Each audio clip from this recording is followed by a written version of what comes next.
Not good. Well folks, welcome back to the workshop. Today we've got a Makita, or a broken Makita drill on for repair.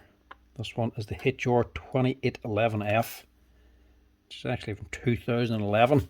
Just done a wee bit of work. Customer wants this one fixed up, but I suppose the first thing we need to do is see what's wrong with it.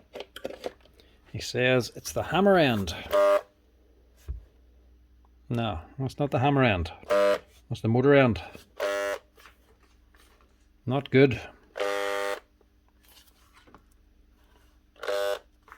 Sounds like a burnt out motor.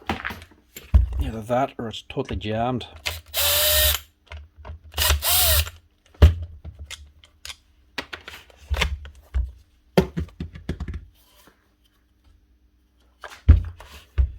Well, only one way to find out. Get under here and find out. Nah, that's definitely a motor. You feel the heat of it.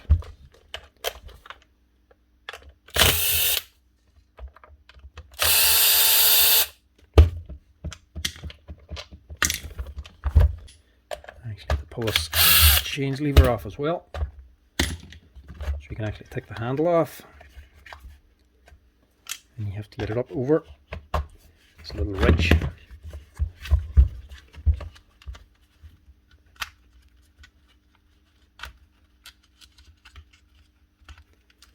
A few more connectors in this one and some of the other ones.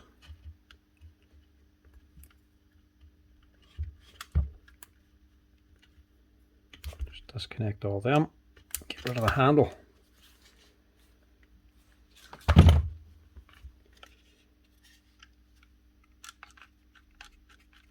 So yeah, definitely a motor.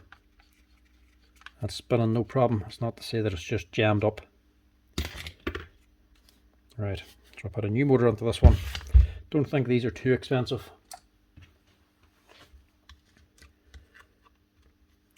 I'll just pull them brushes out because we're going to replace them anyway. Don't want to use old brushes on a new armature.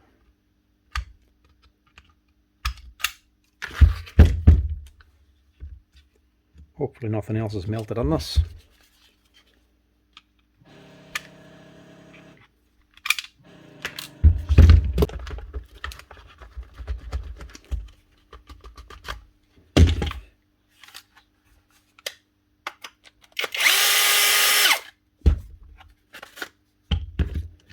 Luckily enough, these things here are quite easy to work on and quite easy to get the motor out of. You don't have to dismantle the whole hammer section or gearbox.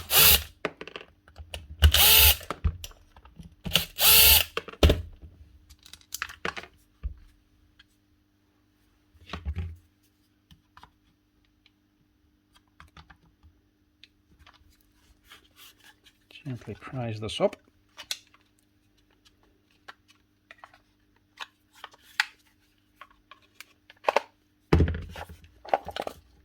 There we go. And you can feel the heat of that.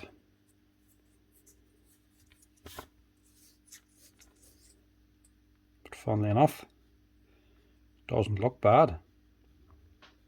Normally you'll get a wee black segment or something to say that it's cooked, which is not actually bad.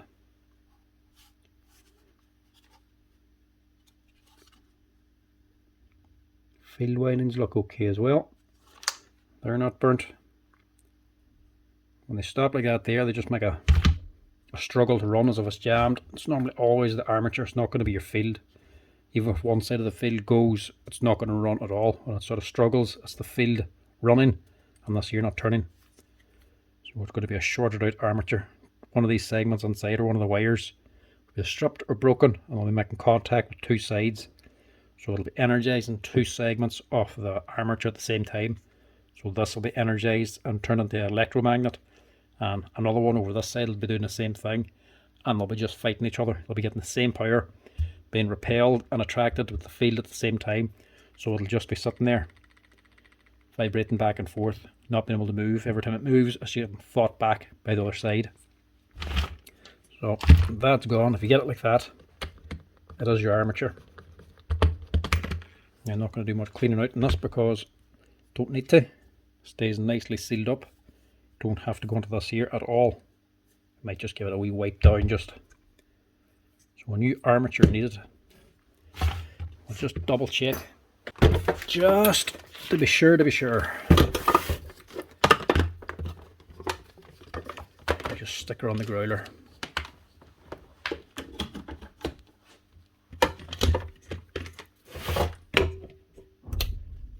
Oh, need power.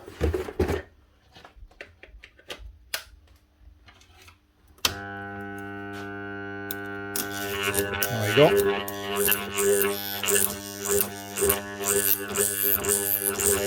So it's completely gone. It's not just one segment shorted out, they're all shorted out inside. So it's completely failed inside of it. Whenever this is getting energy, they're all the segments are actually energizing. So it's actually happening when it runs. The brushes are touching here and here, putting current into the windings. And these copper windings will go around these here steel segments in a circle. And you put wound copper around a piece of steel and energize it, turns it into an electromagnet. So each of these here will become an electromagnet whenever they rotate around and make contact with the right segments. So brushes either side. As they go round, the brush will energize one segment. This will become a magnet, be repelled by the field, force it to turn around, and as it turns, it just disconnects one brush from one segment and energizes the next. So it's always the same place. The magnet's been turned on and constantly just been repelled by the stator or the field then. This has been energized and everything around here has been become energized as well. So it just can't go anywhere, it's just fighting with itself. The growler, what it's doing is this basically just half a transformer. So there's energizing, there's a winding going through here and energizing this, which when it's beside the armature energizes this segment. But this should be completely open. The copper windings will be starting here, going round the actual steel coil and out the other side. So it'll not be actually connected up, it won't be making a circuit, it'll be completely open. So whenever you actually run this, it'll not have any resistance, it'll stick to the growler itself, but this here won't become energized, this won't become magnetized.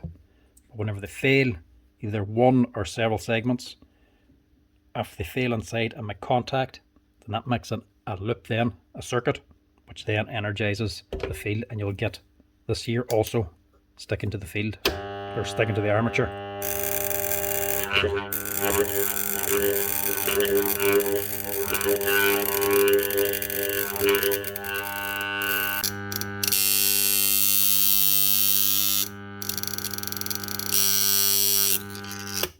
And the reason it makes that noise and causes this stick to vibrate, this metal rod, is because of the frequency. So the power here is 220 volt and the frequency is 50 to 60 hertz, 50 most of the time.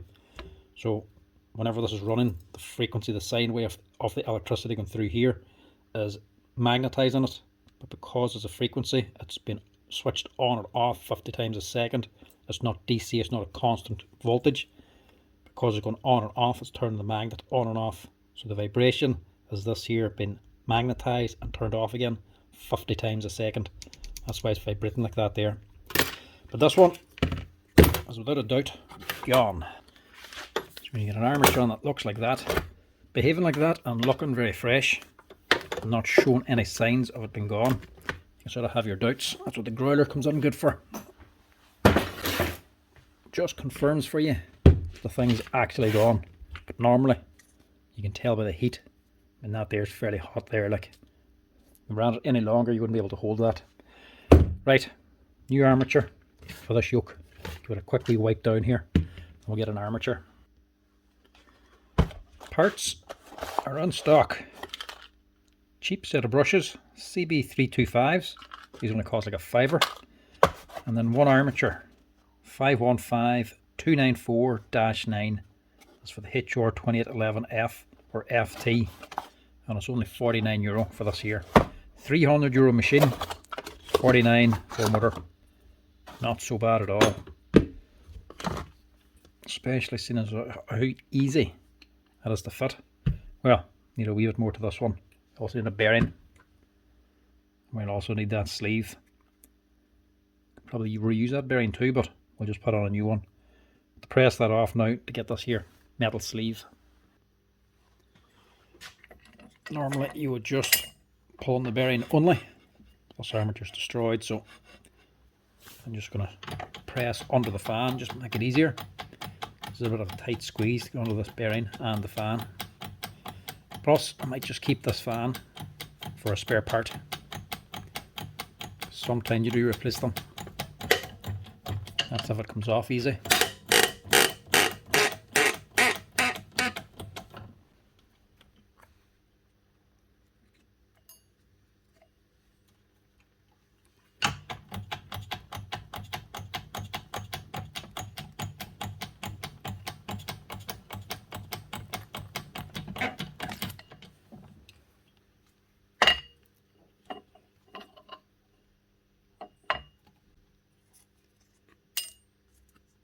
We'll keep that just in case we ever need it. What is that? A 6000 bearing. It's a good NSK one.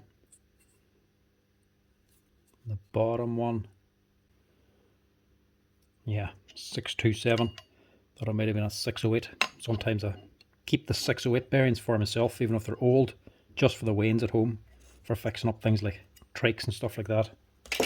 Trikes or bikes or skateboards or roller skates, they all use 608 bearings. Sometimes it's handy just to keep some of the old ones. That one's no good. So the bearing, stick another £5 onto the price just. Still not expensive.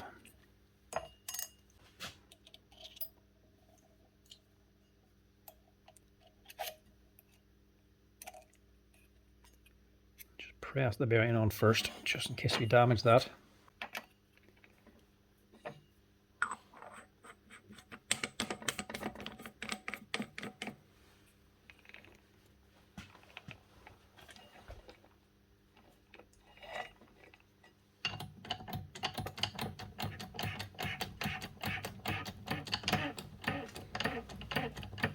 Get it on a little bit.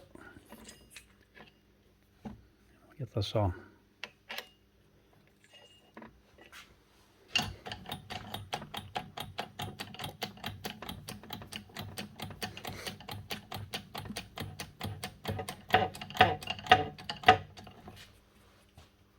That's it. All ready to roll. I'll also get a bit of grease in this. We'll stick it in after I get the armature or the motor in place.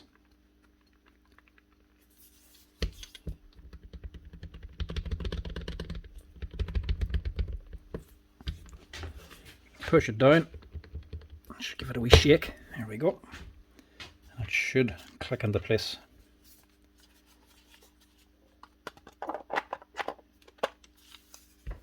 Same with this. Pressure down and just secure it. So we don't want this shifting. It's just in case the hammer section comes off the gearbox, that's all, because there's a split here, you see.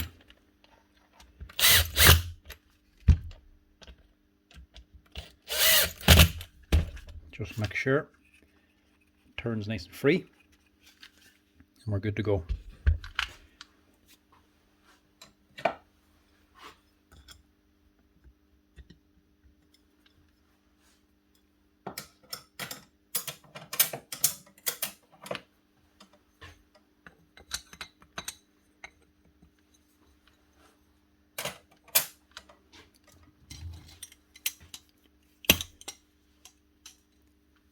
Open this plug.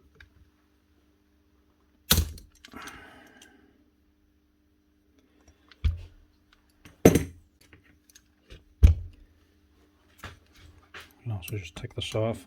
Now we have the chance. Top up the grease. Oh, it's tight.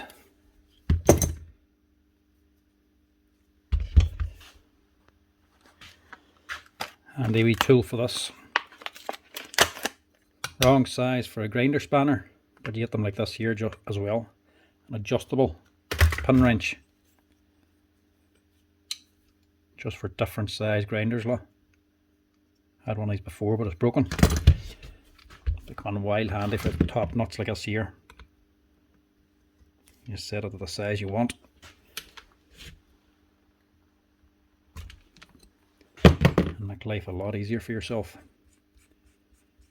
There's several grinders as well that tick different size pinholes, so they're great for that as well. Not the strongest if you get a very tight grinding disc, but perfect for opening up machines like this here. I could do the wee bit of grease. I'm just going to use the heavy stuff actually, because I don't know what the O-rings are like. It's a bit heavy for this machine, but I'm not putting on too much.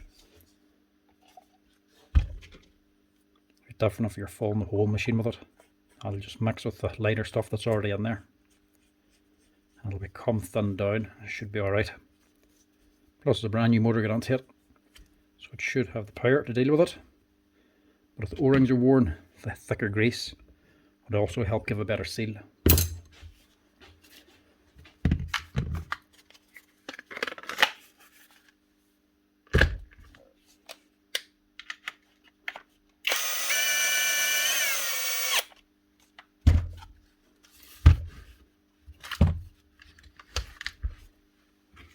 Don't forget the spring at the back. And then reconnect up all your leads. All three of them.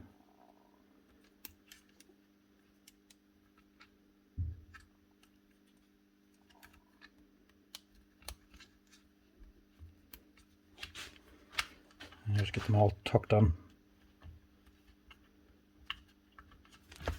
I love when you get a machine like this.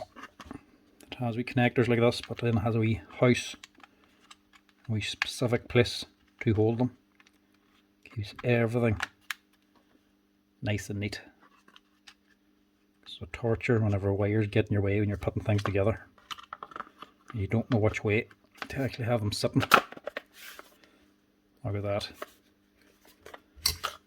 Key to think of it.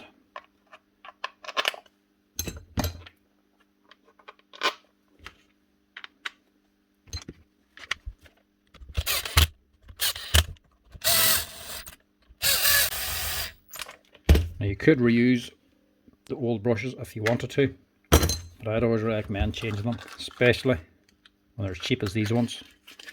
€5 for a set of brushes is nothing. They're normally okay. Because they're worn, they're going to be shipped to the old armature. And if they're pitted or damaged especially, they'll create sparks, which could damage or cause premature wear on the brand new armature you're just putting in. It's not going to instantly cause it to fail, but it might help reduce the lifespan of it. So I always just like to fit a brand new set, just so you can be sure.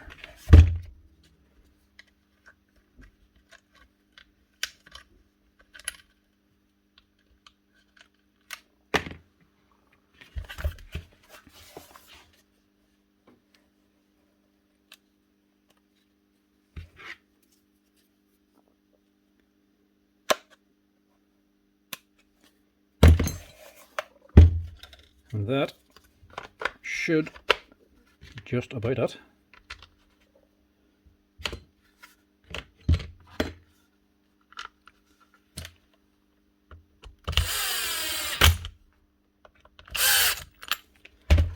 Last thing is just a change lever.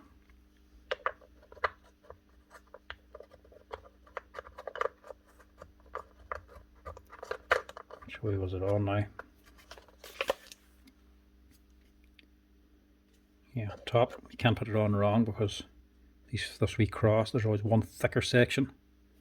So you can't just stick it on any old way. It has to go on the right way.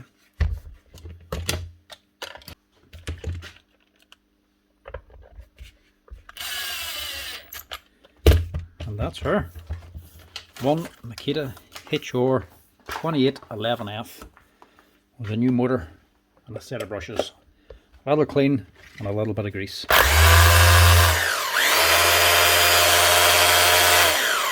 That's It's running like a new machine again.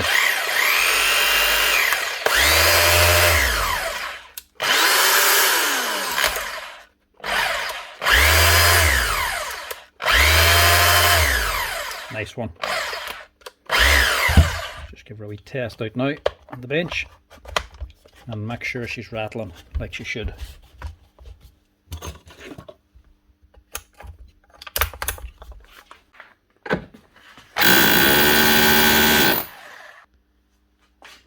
Yep, she's humming like new again. That'll keep us man running for another 14 years or so. That's it, folks.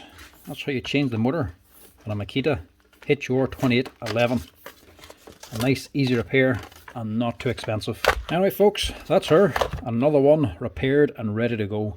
As always, folks, thanks for watching. Hope you're enjoying the tool repair videos, and if you're liking them, be sure to hit the like and follow button down below to help the channel out. But anyway, folks, till next time, chat to you later.